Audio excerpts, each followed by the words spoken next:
Before we begin, we would like to acknowledge the traditional custodians of the land in which we are based, the Gadigal people of the Eora Nation, and extend that respect to the elders past and present.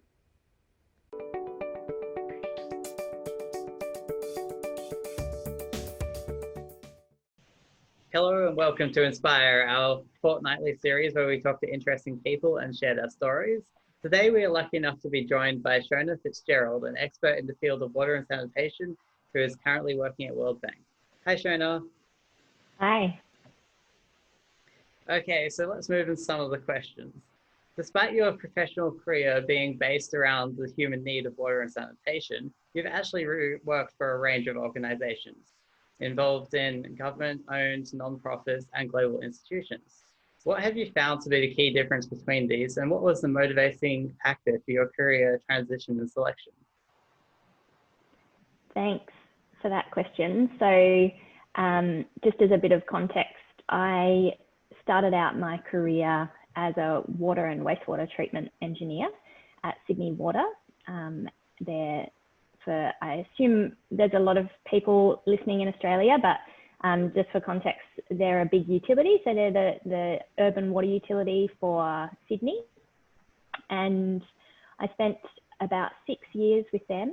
And then I have also worked for Engineers Without Borders in Cambodia on their field professional program. So I spent a year and a half over there, and now I'm with the World Bank, as you mentioned, Hugo. So yeah, I guess looking at it from an outside perspective, it can look like they're quite different, and in some ways they are, but in some ways they're quite similar. So I guess in terms of starting with the last part of that question around transition and selection, for me, I don't think my motivation has necessarily changed. So like many engineers, I'm motivated by wanting to apply technical skills to solve social problems. So how do I use my knowledge and my skills to improve the quality of life for people? And I know that's very broad, but generally speaking, that's what guides me, I guess, in terms of my career decisions. And the water industry, for me, is such a great way to do that, because it's such a great intersection of engineering problems and just really essential daily human needs. So all of those organisations, they all deal with this issue. They just deal with this issue in different contexts and with different focus. So at Sydney Water, they're a really well-established water utility, and they're really world-class in terms of their systems, their processes, the quality of the service that they provide, the partnerships that they have. So for me, that was a great learning experience. I had some excellent mentors. So good to see how to deliver water and wastewater services in an effective way and to such high quality. And then EWB, while it was still focusing on services for people, it was a bit closer to the ground and working with community, really thinking through so the role that I had there was mostly in sanitation. So what would it mean for this family to have a properly functioning toilet? And how can we design a toilet that functions for them in this particular environment? So that was really much more human-centered, much more focused on the people who are benefiting from that service. And then the World Bank is a really nice combination of those two things, because we work on larger scale projects. I'm back in the utility world a little bit, working mostly in the Pacific Islands with utilities there. But also they're really focused on that poverty question. So how do we end poverty? And of course, water and sanitation is a really big part of that, of helping people to have, essential public health and to be able to go on with their lives. So I guess while on the outset they might sound different, they're all kind of focused on the same goal, just different aspects of that goal. And so it's been a real privilege for me to be able to learn and apply myself to improving people's lives in different ways. That's quite interesting, thank you. Have you always been motivated to go into a career focused around helping other people? Because I noticed that you did actually change degrees or build in more professional in the area of water and sanitation later on. Was that a key changing point, or were you always focused on that path? It's a good question. I think I would say that that's always been a motivating factor for me. But going into university, I had no idea what that would look like. So my method, I guess, was to continue learning about the things that I was interested in. And so that took me down the path of doing an arts degree in French and a science degree in chemistry. And then I was faced with the challenge of thinking through, okay, going back to that motivation of applying technical skills in a socially useful way, how do I do this with this academic knowledge that I now have? And as I thought through that, it really became quite obvious for me that using my chemistry skills and applying them in the water industry would be a really good fit for me. So that was when I then pursued water and wastewater engineering specifically. I'm very happy with that choice. It's been a really nice way to use those different skills that I've picked up over the years. Yeah, that sounds like it, all lines up and it was a great progression.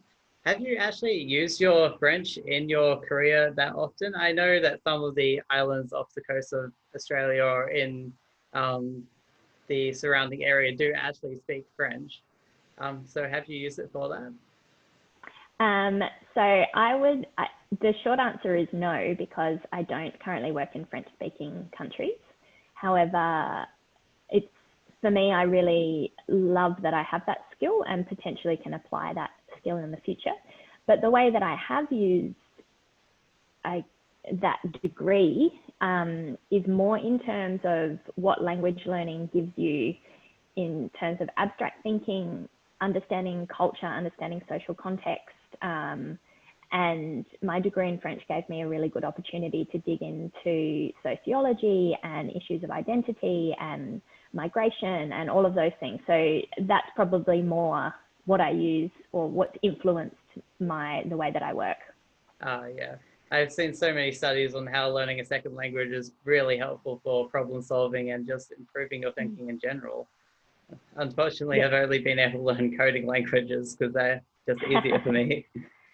Yes, helpful perhaps in a different way, but also, I mean, like with engineering, a lot of the skills that we learn at university are around problem solving, abstract thinking, reasoning skills. And yeah, I think over the course of a career, you learn to apply those in so many different ways, which is really great. Water and sanitation often goes unnoticed if it's implemented effectively in less of a problem. This is the case in most modern cities, even though it supplies the backbone to allowing people to live in high density and still survive without a significant spread of disease. Sanitation has actually led to significant changes throughout history in cities. In the case of cholera, it actually led to the development of the modern sewage system and drainage system, and tuberculosis brought lighting and air to affordable housing. You have worked professionally in the area of climate change and sanitation, even making publications on the topic. How do you think cities will adapt to the future to deal with this issue? Thanks. There's so much in that question that I could talk about. I think you're absolutely right when you say that often we don't think about water supply and sanitation until they're an issue. And they are really influential and they are really the backbone of public health. And we're so fortunate in Australia that actually most of the time we don't have to think about it. But we think about it increasingly because we do have all of these climate change issues, which are increasingly evident to us in our day-to-day lives. And so I think we are at quite an interesting point in history where these issues are no longer academic, but quite real for us. And the water industry is in a great position to help adapt and to be resilient to some of those challenges.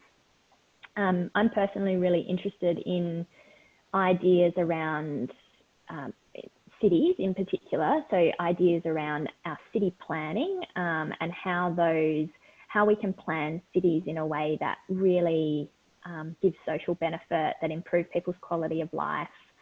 And then the intersection of that with the water industry, because water can offer so much in terms of cooling of cities, in terms of amenity for people, ecosystem services. There's a lot there that the water industry has to work with. And I think in Australia, we've started on that journey really well,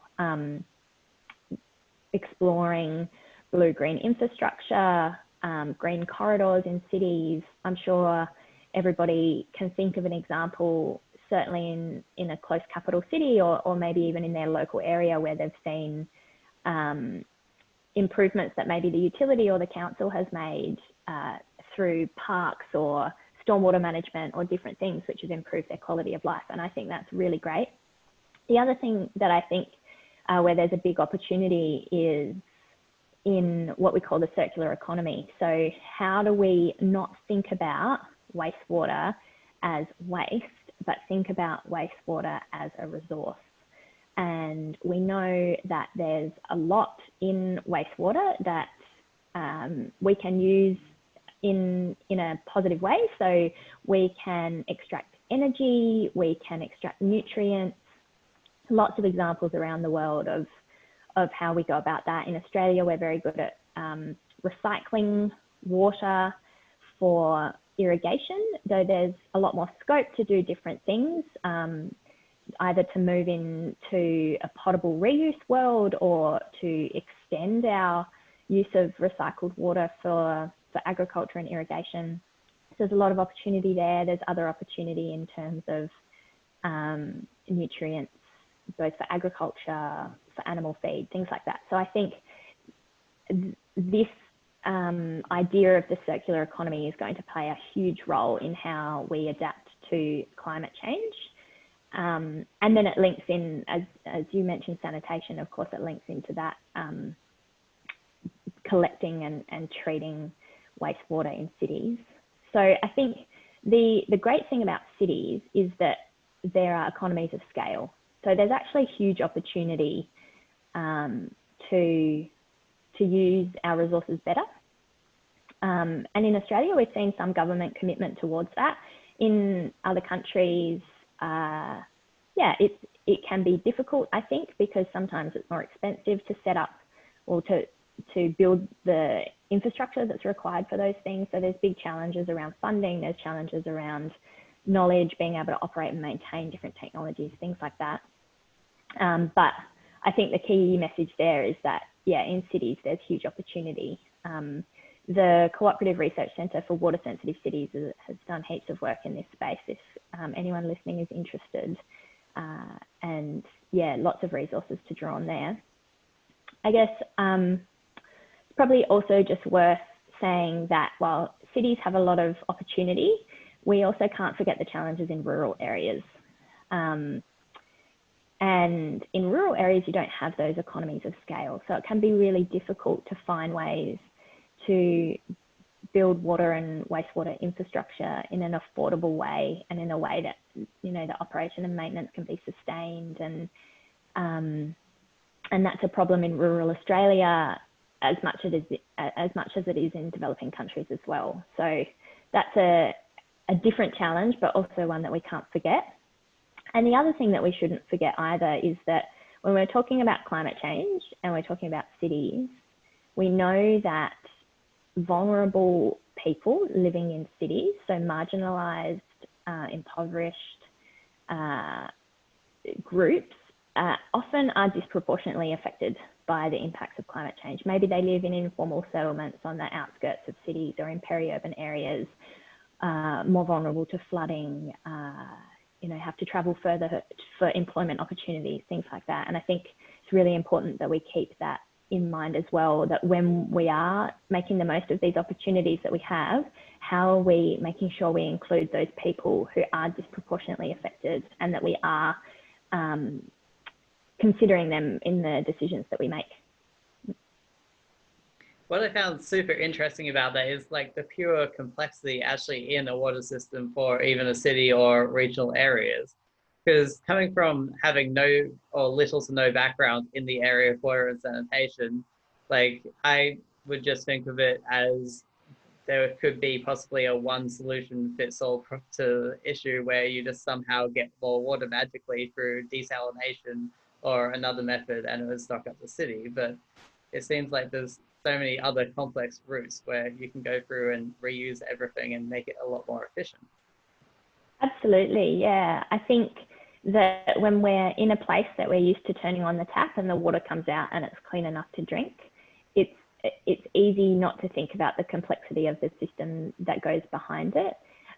But yeah, the truth is that there's enormous complexity and enormous opportunity in how we optimize that system. So I think what we know is that in a time of climate change and having just experienced, and some areas of New South Wales still experiencing quite significant drought, we know that diversification of water sources is key. So how do we build infrastructure in a way that diversifies our sources and is adaptable and flexible enough to respond when we're in drought or when things are flooding? How do we have different types of infrastructure to manage that? So using green infrastructure as well as more traditional infrastructure.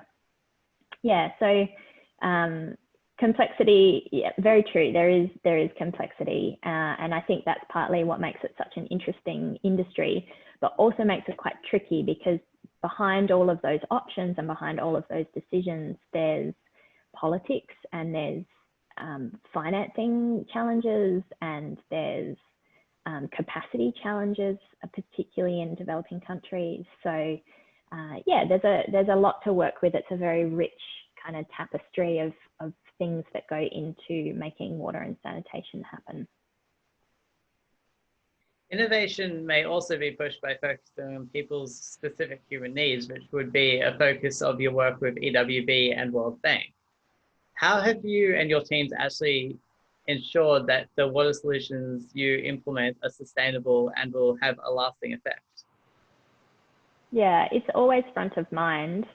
No one ever intends to build something that doesn't last or to teach someone something that isn't relevant or that won't serve them well. So we all try to do this, and we all have to keep learning how to do it better. And you mentioned EWB and World Bank, really both good examples of how this innovation comes into my work, but I guess in different ways. So with Engineers Without Borders, they have a very strong human-centered design focus. And so the innovation there is really about approaching the problem from a very human mindset, very people-focused, and trying to understand the context really well and provide solutions that fit that context.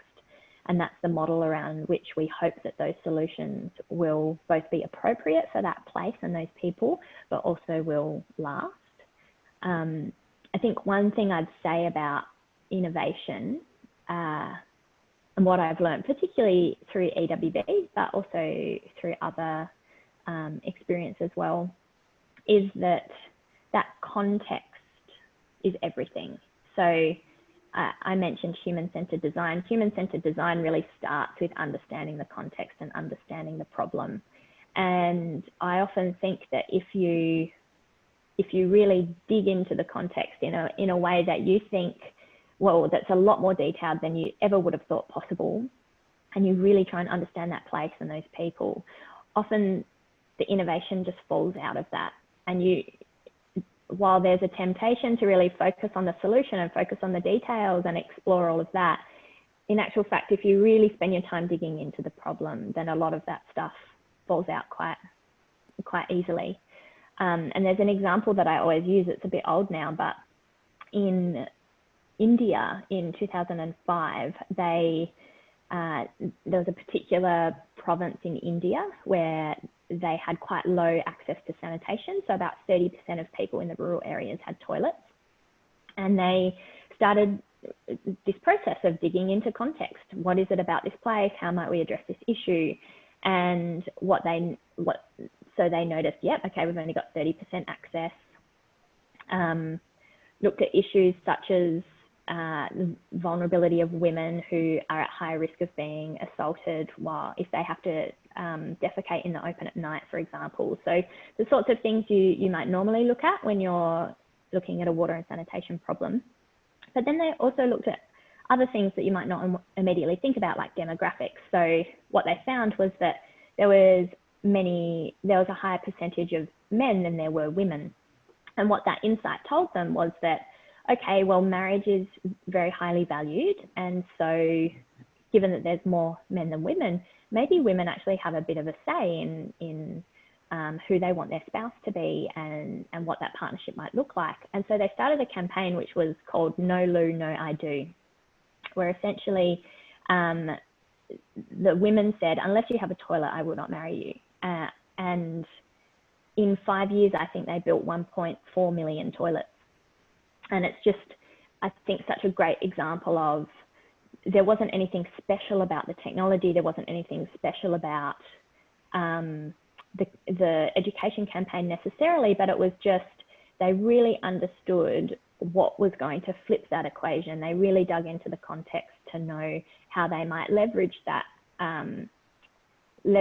situation to improve sanitation for a lot of people. And I think that's, for me, a really good example of innovation, because it's actually not about the technology, which is often what we think it is about. And then the other thing that I've learned about innovation is really that if there's not a good government system, government commitment, I guess, institutions with good capacity, plans, strategies, funding, everything that kind of goes into making a system work, if that's not in place, it actually doesn't matter how good your innovation is, it's just not going to last. So I think one of the really great things that both EWB and the World Bank do is that they invest in that system as well. So yes, while there's technology problems or infrastructure goals, there's also, so EWB really does this from a grassroots capacity building perspective. And in Cambodia with them, I worked quite a lot with the government, and I think that's really effective. And then the World Bank side, there's a lot of kind of technical assistance and capacity building of the counterparts we work with there as well. So I think innovation sounds really exciting, but at the end of the day, it's always about really knowing the place and the people and making sure that all of that process and the things that we might think are a bit boring, that all of that's really in place and functional to make things sustainable. I'm glad you brought up context and human-centered design, and that story sounds like it made such a profound difference, or would and has made such a profound difference. It's, yeah, going through our degrees in engineering, we're often told to like focus on human-centered design and go through the design process and take all these steps. But we often miss a lot of the links to actually how much difference it can take. And being in the humanitarian sector, I've heard so many stories of just people going overseas to work on the projects, for instance, in the wet season and building a well, which doesn't actually work in the dry season.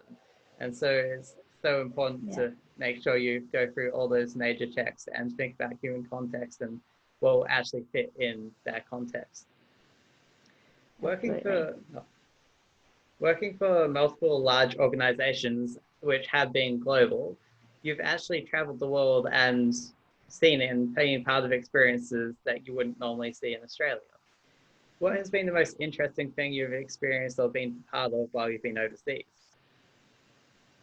The most interesting is so hard to answer because you're right, there are, I've been very lucky to travel to a number of places which aren't necessarily on the tourist track. So, and also to work in these places, people open up to you in a way that they may not otherwise, and you really get these amazing insights into a place. Cambodia especially, I found the people there are so welcoming and were so willing to work with me and for us to learn from one another. And that was an amazing privilege. I think in terms of the most interesting, I might cheat a little bit and say what's the most interesting from a work perspective, and then maybe just from a travel perspective. But work-wise, I think the travel that I've done, the people that I've met, the conversations that I've had have taught me a couple of things which I probably didn't appreciate heaps in Australia. And one is that in water sanitation and hygiene, there are two things that are really important. Maintenance, which often we don't think too much about in Australia, just because we have systems and processes in place that happens. Of course, we spend a lot of money on it, but it's quite embedded in what we do. And then the other thing is just how important working with community, educating community, listening to community, being, that the communication piece is just so important. And for me, that really came home with a project I was doing in Cambodia with Engineers Without Borders, where we were working with a number of different households on some problems that they were having with their toilets. So they all had a toilet, but so they were pit latrines, it's in rural areas, but they were not functioning as intended. They were generally overflowing or clogged, essentially, mostly because of the type of soil, high groundwater, seasonal flooding, those sorts of issues. And there was one household who we were working with, and the man who we worked with there, we called him Om Anamai, which means Grandpa Sanitation, because we went to his house and he had no real experience of water and sanitation, but he wanted a toilet. That was important to him. He had a toilet, but he had this problem with the pit that it kept overflowing. So he'd sort of creatively found some solutions. He had this sort of overflow pipe that was going back down to the back of his yard, and he'd adjusted the pipes in certain ways to deal with smell issues, and had just been really creative and innovative in the way that he solved those problems without really having any knowledge of that. And I was so impressed with him that he'd taken that initiative and that he cared that much. And I really enjoyed going to his house and talking to him and working with him to improve this problem for him. But there was this moment where we'd gone to the house one day and we're inspecting the pit, and there was nappies in the pit and they were kind of blocking the pipe. And we thought, okay, well, we're going to have to explain that putting nappies in the pit is not a good idea. And so he listened and he went, oh, okay, no problem. And then he went away straight away and came back with like a basket, like a woven basket, so not watertight, and just started scooping the nappies out of the pit. And as you can imagine, a pit latrine, not just nappies in there, lots of fecal sludge, lots of floating stuff. It's not a pleasant place. And yeah, he just kind of scooped it up with his bare hands and carried it dripping back to the back of the yard and just kind of put it all in a pile there. And that to him was the problem fixed. And I thought, yeah, this man who obviously values sanitation, which is great, wants a clean environment, wants his toilet to work, and has gone to the effort of making these small changes and innovations. And yet that really basic messaging around the danger of fecal sludge, the fact that it can make you sick, that we can't just pick it up with our hands, really, that there's a lot of risk associated with that in terms of illness. So yeah, just a really good reminder that communication piece, that education piece is just so fundamental in any of the work that we do in water sanitation and hygiene. And I have to say that one of the good things to come out of the COVID-19 pandemic is that we are talking more about hand washing and we are talking more about hygiene. And I really hope that that kind of renewed focus on hygiene and sanitation will stick, and that we'll be able to keep exploring that and keep reinforcing that in places, particularly where there's really poor access to sanitation and hygiene as well. So yeah, I think from a work perspective, there are some interesting things that really stick with me. And then from a travel perspective, earlier this year, I went to Kiribati, which is a Pacific, well, it's a group of islands, kind of in the South Pacific, but up near the equator, and Coral Atoll Islands. And they're just beautiful, but also so remote and so distinct. And it's just such a privilege to go to those places and work with people who currently have water supply for 2 hours every second day. So working to try and find solutions for them, which I know will absolutely transform their lives if they can have 24/7 access to clean water. And then also kind of looking at the sanitation question there as well and trying to improve that for people. So yeah, Kiribati was a really special place to go to as well. Yeah, I could keep talking about interesting experiences and amazing places forever though, but I'll leave it there. It's always amazing what you can actually get done with a small set of tools, and even like in modern cities today or around the house, you can get so much done with just so little. And like that island sounds absolutely extraordinary, and I can't even imagine only having like water for 2 hours a day. I don't know how like you could last, and especially from my context, and so that must be very difficult. Yeah, I mean, the most amazing thing I think about that place is in South Tarawa is the capital where the World Bank is funding a project along with the Asian Development Bank at the moment. And the people who live there are just so resourceful and really good at capturing and storing rainwater and using that in a sparing way. They're so efficient with the way that they use water. In some areas, they'll use seawater for flushing their toilets. So they've really gotten this concept of diversification of water sources, and I think that's remarkable. And we definitely could learn something from them in the way that they've been so resilient in that environment. It's truly extraordinary. Thank you so much for joining us today. It's honestly been amazing to talk to you, and unfortunately we don't have any more time for questions. And so thank you. Thanks, Hugo. It was great to chat, and yeah, look forward to keeping involved with the EWB community. Yeah, thank you. Now I'll hand everyone over to Muskin and Ning for our new segment, Discussions of Interest. Enjoy. Thanks.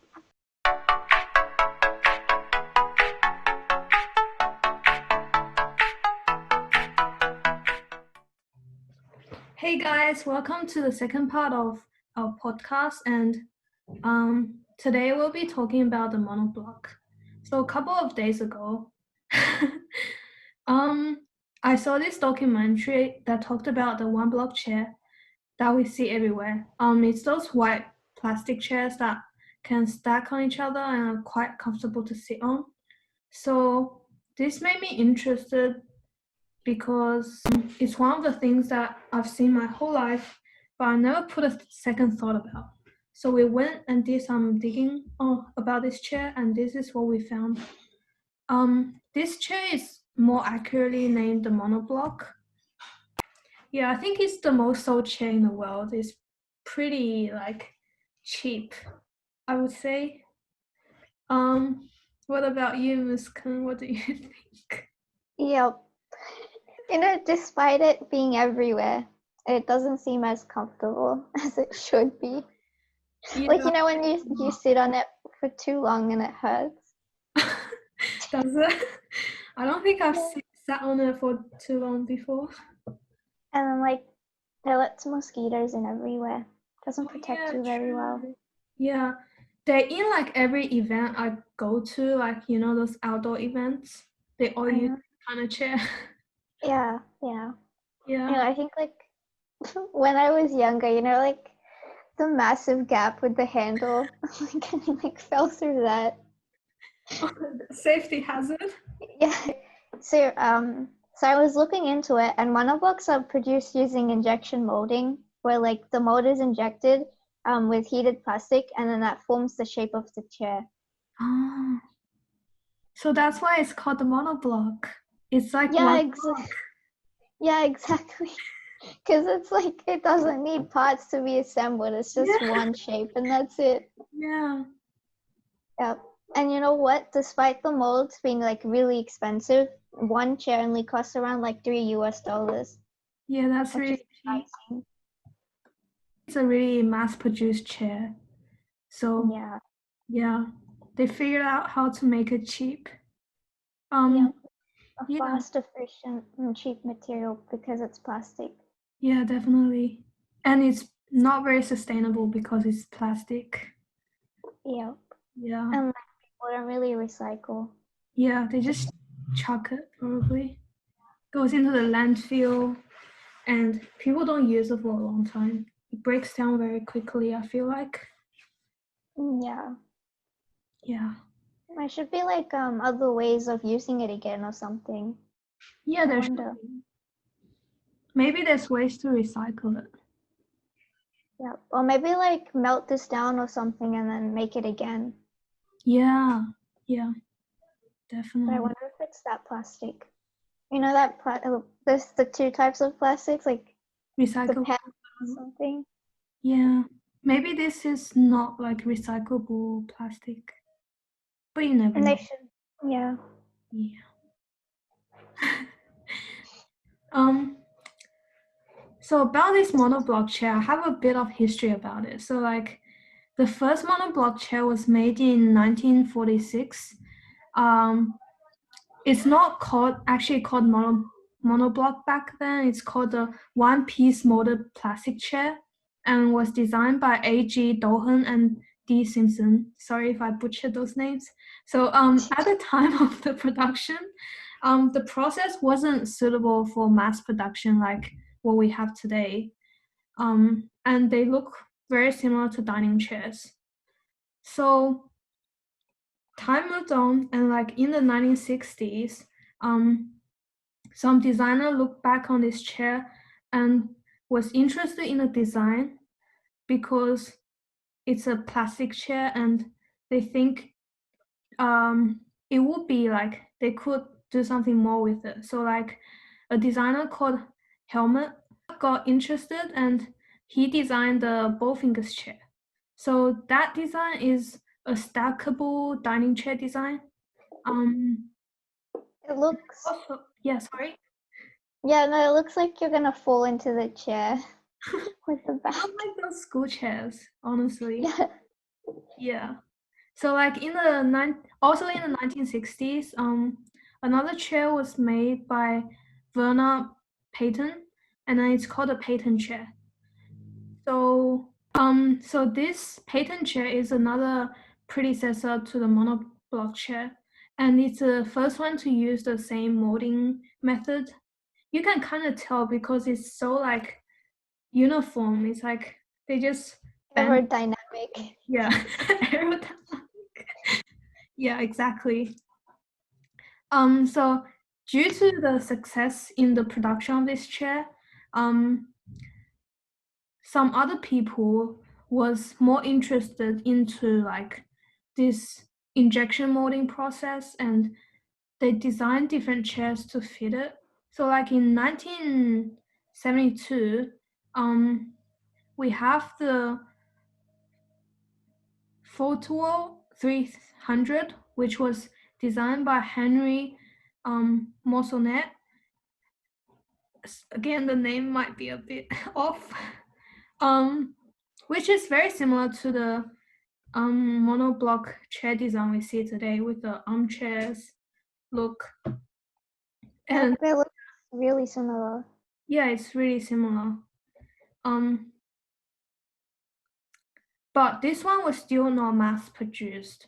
So it was only until 1983 with a Gross Felix group that the monoblock chair went into mass production. So this chair was called the Raisin Garden chair. So that's basically the brief history of the monoblock chair. It's kind of interesting, kind of not. Yeah. So today we have a lot of different variations of this chair. And I think people don't usually think about the concept of chair design, but the different chairs can kind of tell you about the context they come from. Like in the 60s and 70s, a board chair was very popular, and you can kind of tell by context that it was from the 60s and 70s. But yeah. Yeah, it's like got that disco ball look of the 70s. Yeah. So some people will say that the monoblock chair is a context-free object. Described by Ethan Zuckerman, because the monoblock is everywhere. You can see it in every country, in a lot of time periods. I mean, not that much, from like 19-ish. A chair is a chair. Like, people usually don't Yeah. think about it a lot. But yeah, it's kind of interesting. Yeah. So that's it from this podcast. We hope to see you again next time. And thank you for having us. Oh my gosh, that's an insect. Bye. Bye.